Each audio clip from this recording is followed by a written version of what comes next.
El pueblo hebreo como tal, o sea, el primer hebreo que Dios llama en la Torá es Abraham. Abraham el hebreo. Hebreo quiere decir del otro lado del Éufrates, porque estaba del otro lado del Éufrates y Abraham fue el padre de la nación que Dios eligió, digamos, ¿sí? Eso quiere decir hebreo.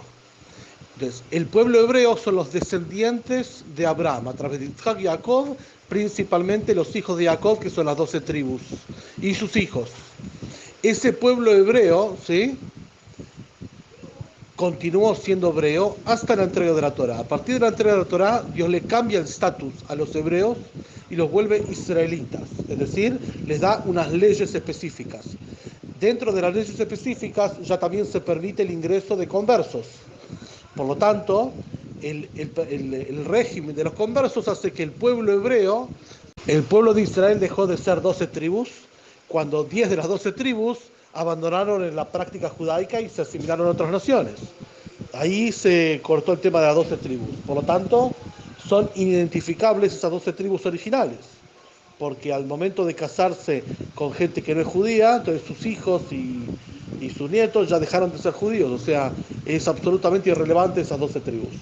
El tema de esas tribus generalmente se reflota cuando gente que tiene atracción a la Torá quiere alegar que son de las 12 tribus, pero hablamos de pueblos que hace 2500 años ya desaparecieron de la faz de la tierra como tales, ¿sí? No que se murieron, sino que se adoptaron las costumbres de otros pueblos y son identificables. Por lo tanto, es irrelevante el tema. Y siempre marcamos que cualquier persona gentil que tiene atracción a la Torá, que estudie las leyes noágidas, y eso es lo que corresponde. Si más adelante quiere convertirse al judaísmo, que lo haga, pero el hecho de pensar que tiene alguna raíz, el pueblo judío no es étnico por tal, porque al momento de permitir la conversión de cualquier persona sin buscar ningún origen étnico, ya con esto quiebra el concepto étnico.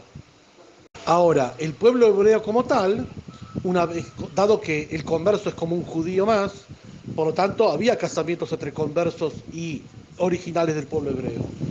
Eran todos iguales, eran todos el mismo estatus que eran israelitas. Por lo tanto, ahí se empezó a mezclar el tema, pero principalmente en la destrucción del gran templo de Jerusalén, el primero, hace 2400 años, un poco antes, hace 10 años, hace 2500 años, 100 años antes que se destruya el templo de Jerusalén, de 10 de las 12 tribus que componían el pueblo hebreo se asimilaron, es decir, se dispersaron y empezaron a adoptar formas de otros pueblos y empezaron a abandonar la Torá.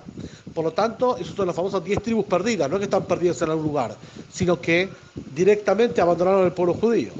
De lo que quedó del pueblo judío original fue la tribu de Leví, que son los sacerdotes, y Leví y Judá, y la tribu de Judá, que es el gran conglomerado del pueblo judío, más los conversos que se fueron avanzando en cada generación.